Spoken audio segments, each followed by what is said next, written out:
How you feeling? Feel great.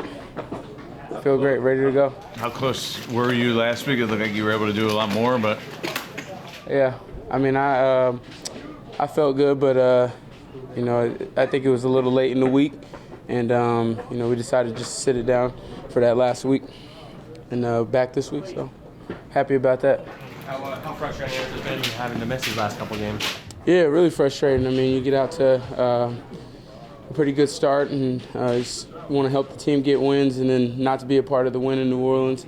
It's one of the places I've never got to play, so really wanted to play there. And then Dallas is always a fun spot to play as well. So wasn't any fun missing those two and not being out there with the guys. But back this week, and hopefully we can get a W. What have you thought about the way Kadarius has played these last couple of weeks?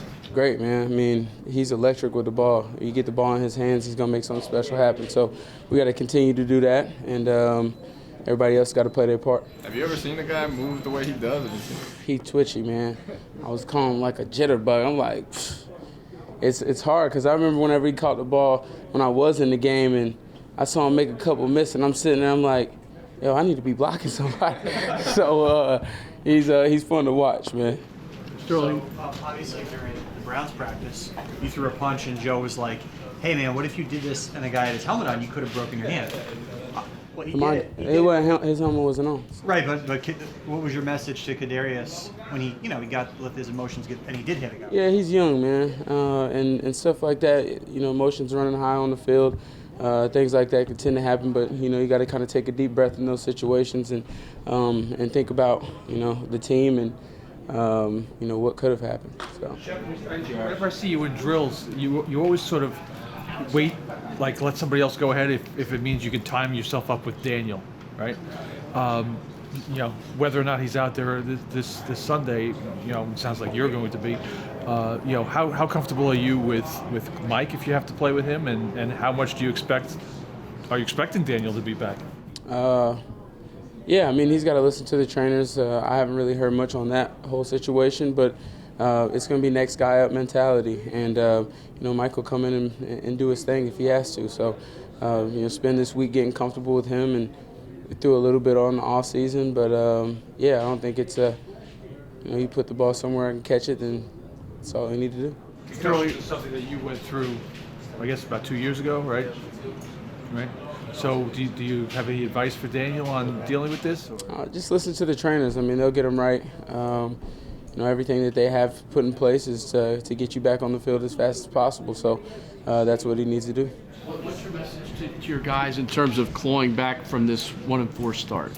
Yeah, you just got to keep your head forward and keep pushing. I mean, we got things that we have to correct, and that's the bottom line. This is a fix-it-quick league, and we have to do that. I mean, that's what this week was all about. Monday, kind of making corrections and getting out here and going through it. Shep, Jalen Ramsey is the guy who likes to get under your skin right on the field. Did you talk to Kadarius about this? Because Jalen looked at last week's film. He's the type of guy who likes to, stir it up. He likes to talk stuff on the field. Do you actually, as being a leader on his team, have to talk to Tony about this, about what to expect Sunday with Ramsey? Yeah, I mean, he's probably got a target on him just because of what happened last week, but he knows that, and I mean, everybody's talked to him, so he'll be fine. Jalen likes to talk. Everybody knows that around the league, and we're not going to shy away from anything. We're going to play our game, and we're going to do what we do, no matter who's out there. So that's that. I don't know if you're ready. Take 3 more. I mean, it seems like every week someone's going down, somebody's got to step up. At what point, I mean, it's you guys have to keep doing this.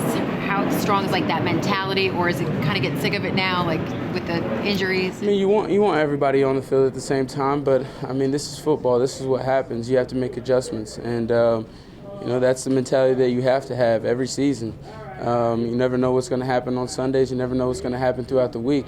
The next guy has to be ready. You have to be taking those mental reps when you're watching somebody that's ahead of you. That's just the way this thing goes. And I think everybody understands that and has that mentality. How hard is this to keep swimming upstream early in the season? You've had it all but one of your seasons. How do you deal with it, and is there anything you can do to tell your teammates, to help them through it? Yeah, it's tough, but you have to keep plugging. I mean, Whatever we've done in the past to figure out kind of midway through the season, we have to hurry up and do it now. And that starts on the practice field. I mean, that starts the way that we work throughout the week. I think it's been good, but it could obviously be better. And that's what we're striving to do. I mean, we gotta fix the things that we're not doing well. And that's the bottom line. Are you confident? Last one, guys. Do you tend to try to not to look at the record and the standings and things, or is that important to do that?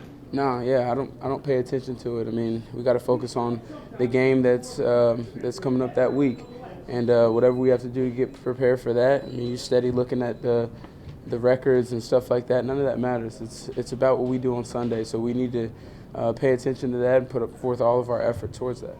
How's Saquon holding up, and what's your message to him when you have an injury on top of an injury and on top of an injury, and the mental part of that for you guys? Saquon knows how to handle that, and just listen to the trainers. I mean, that's all. That's what I always go back to. I mean, it's simple as that. They're going to try to get you back on the field as fast as possible. So, whatever they say, do follow that, and then, when you leave the building, try to do a little bit extra to get you back. And he understands that. He's a vet. He knows what he's doing. So, that's that.